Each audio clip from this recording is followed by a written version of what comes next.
This is my screencast. I'm using it as a reflection from my challenge projects for this semester.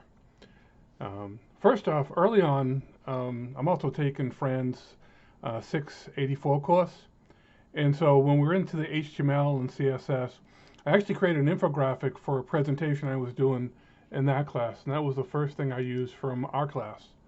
Um, I, this is basically, I was doing a presentation on AI and using DALL-E to generate all the images uh, for the presentation.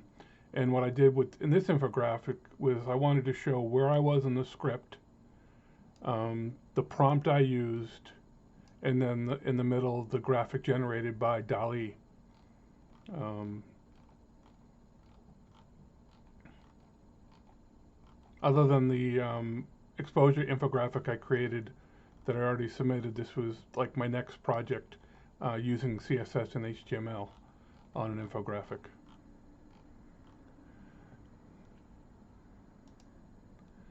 Then when I started approaching the demo I had to do, I found this great video by the guys from Code Camp, from Free Code Camp, JavaScript DOM manipulation. I thought it was a little advanced, but out of it I did create a couple projects. I got this JavaScript quote generator, which was kind of cool because I had to create this huge object array. I found all these quotes on a website and just set them up. The code itself isn't that complicated. Doing this project in general was really good, the whole DOM project, because all the notes I had to create, because I wanted to make it really easy to understand for all my peers. Generating these notes taught me so much about what I was doing. I mean, I wasn't just copy and pasting. I was actually had to think out everything that I was demonstrating. Similarly, I also created, so this works, simple. Every time you click it, it's just going through. And I did take your advice on starting to try to use my own images. This is a picture from Winthrop Beach that I took a few years ago. I also use this is a picture from Purgatory Falls up in New Hampshire. And this was also from the demo.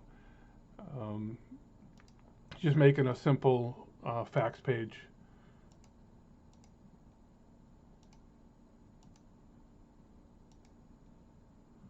From then I moved on to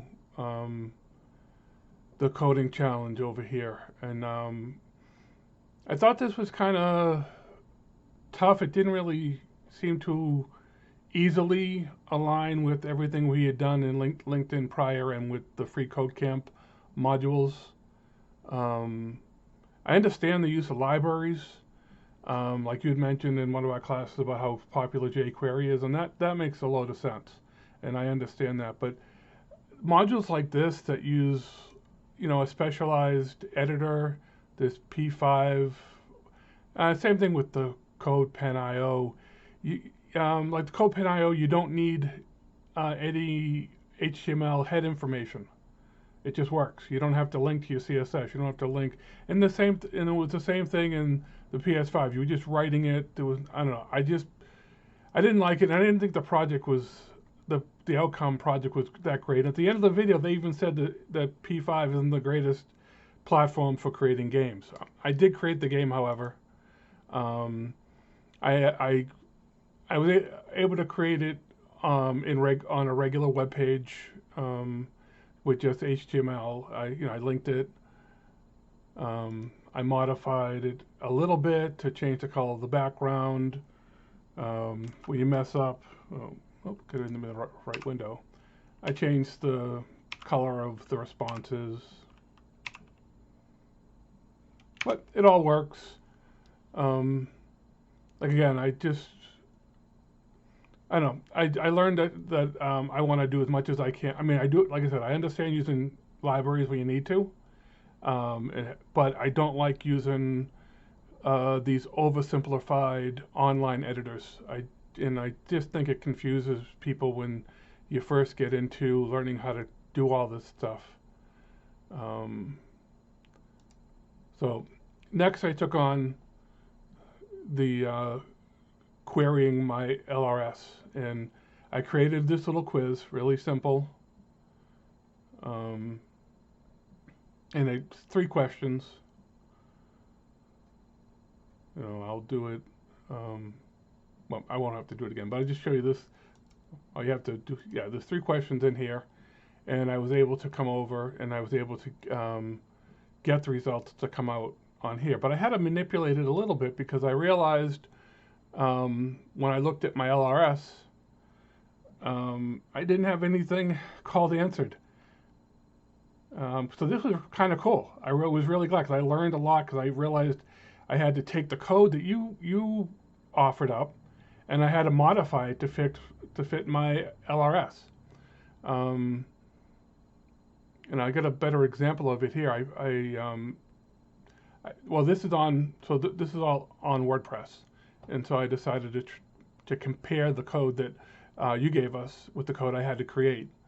So here it is. So this is in straight HTML, CSS, and JavaScript. So for the script that you gave us, when I hit get answered, I mean, I knew it was working, but I also knew it wasn't finding anything that was answered. So I had to go in and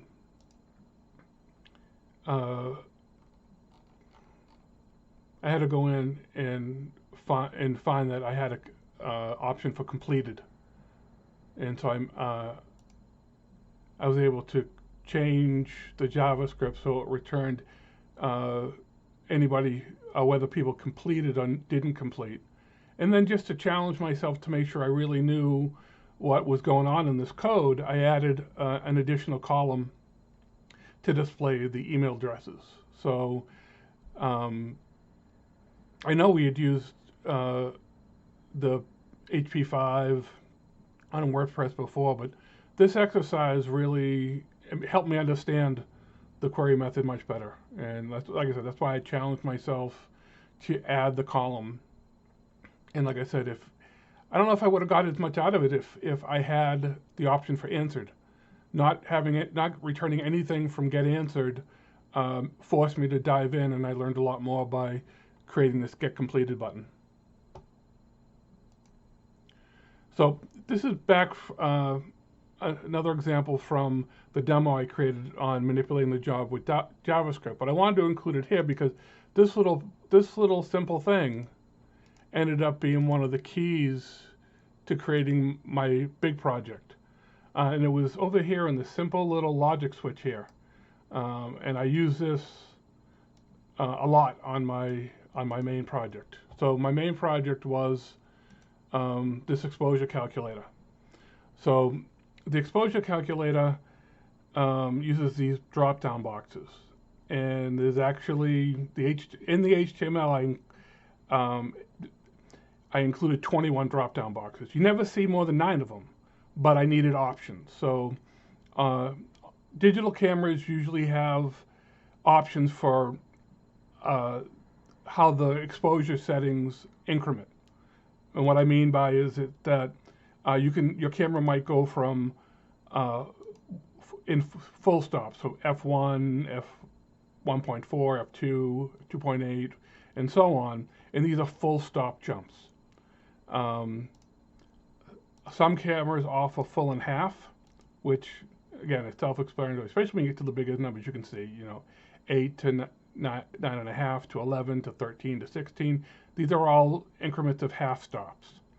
And then most of the newest cameras, and I know my camera does this, is I can get it into thirds. So now all these increments are 1/3 of a stop. And usually most cameras, if you have whatever options you have for the f-stops, you usually have the same options for your shutter speed. But I haven't used all cameras, so I don't know this as a hard fact, so I had to keep all the options open. And then in the ISO, I have actually come across cameras that offer you different options with f-stop and shutter speed, but only offer you full stops over the ISO. So I had to keep all options open. So what happens here is based on what you select here, it changes the increment progression in these drop-down boxes. So if I hit full stop, I get like 11 options. Now I got 21 options, and now I think I got 30-something options, maybe 32 options. And that's all being controlled by this style of switch. Let me close out here. See if so yeah, so this is a bit bigger version of that same switch here. And I'm just saying, you know, it's doing a swap. If it doesn't have it, it swaps it out and makes it visible. This code is not efficient. There are so many places where I have redundant processes, not redundant code. So I know there's got to be a way to iterate the process with loops and such, but I'll work that out later. I did clean the code, but I went through and I did good noting, and the code still is over 1,000 lines long, and it's clean but noted. A lot of comments. I try to put in a little bit of everything. So the next part of this is, you know, I just used the same strategy again. So once you set your settings, let's go with something I use a lot. I love F8, 1/25 with an ISO of 100. If it's a sunny day, cloudy, you go 200. Well, partly sunny, you go 200. Cloudy, you go 400. You know, in the docker, but this is always where I like to start with F8, 125. So let's go back there. So what this is doing, it's setting a baseline calculation of how many stops of light based on the lowest, the brightest to the darkest. So with these settings, it calculates 12 stops. What the set exposure button is going to do, it's going to look at these values, and depending on what drop-down boxes are chosen here, it's going to open up the corresponding adjust drop-down boxes to make sure they have the same increment.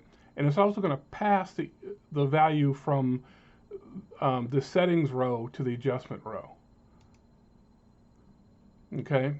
One of the things I thought was important here was, because this row is meant for, like the instructions say, so if you use automatic or you guess and you get a good exposure, but then you're trying to, you need to change one of the settings based on what you're trying to shoot. Like in the example I used, you need a faster shutter speed to shoot someone who's moving fast or running.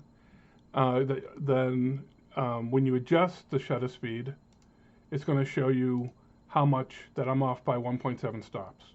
But in the initial, when it pushes, I wanted to make sure that this exposure match happened right away. I wanted it to be a visual indication of how this is going to work for the user. So based on my example, again, I could go up here and go, just say 1/500. I know for this it'll be an even. So it's 2 stops too dark. So now I have an option to use my ISO on my f-stop to add light. I can add light by jumping this up 2 full stops to 400. I get an exposure match. I can open this up to, let's see, 4 and get an exposure match. Or I can go 5, 6 here and go 200 here and get an exposure match. So basically, eventually this gets to be second nature, but in the beginning with dials and numbers, and this stuff gets to be like magic in the beginning, and it confuses the hell out of new photographers. But I was really surprised I was able to complete this. It really worked by facing one challenge at a time. I had no idea how I was going to do the calculation, but I worked on figuring out the drop-down boxes first. And when I got to the whole settings line, then I worried about this calculation over here. And by the time I needed to address the adjustment row, I was just reusing what I've already figured out in the first two. and you can kind of see it in my code that, as I go along, I'm creating stuff. And I was gonna copy and paste all my variables to the top, but for myself, because I know I'm probably gonna go back and try to clean this up, I wanted to keep the variables where and when I created them in the process. I think it'll help me when I try to clean up this code. This little weird bit of code here is that I know that I know I've seen after I created this, there's like a parse int, but what I needed it to do is, because where I'm using a fraction in f-stops, it's a fraction, and fractions are kind of easier. It would have been easier to deal with if I could have dealt with them in here, but because this is turning fractions into decimals,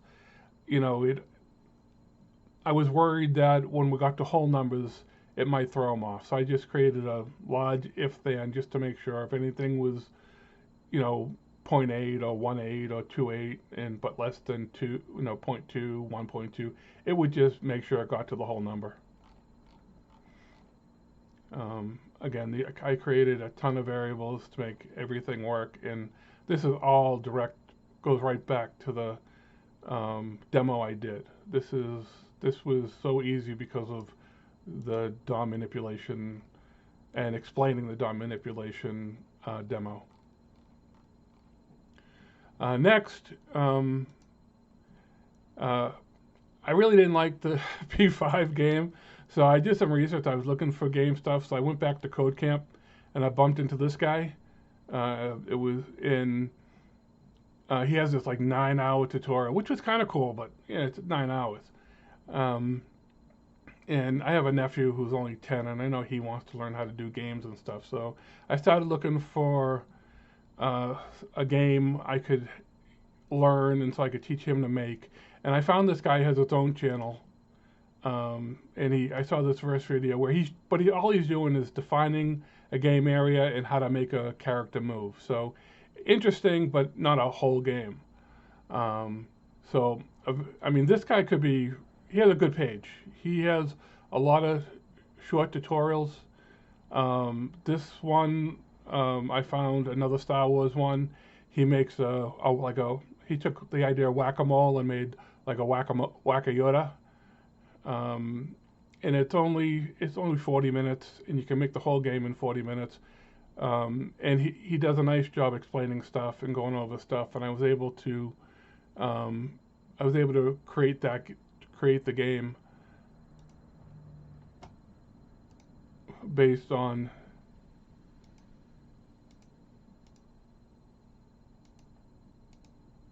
there we go.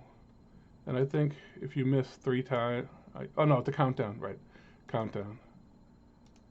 And after 20 seconds, it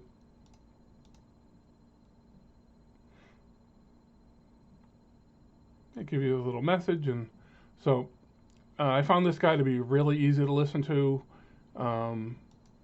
He does have a lot of interesting videos, most of them reasonable in length.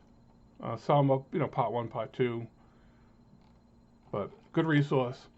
And like I said, I was trying to find stuff to get my nephew interested in learning how to code. And so what I did is I took this game and I modified it. My nephew has an older brother who's 18, and they really enjoy antagonizing one another. So I was able to take the Yoda whack-a-mole and create one about his brother, Whack-a-Nicholas.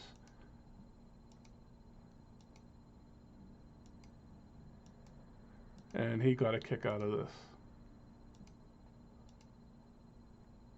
And it was fun because I had to swap out the graphics, but I also had to reposition the graphics a bit. And sometime this week I'll be over at my brother's house teaching my nephew how to create this. But I have to say I really enjoyed this course, these projects. I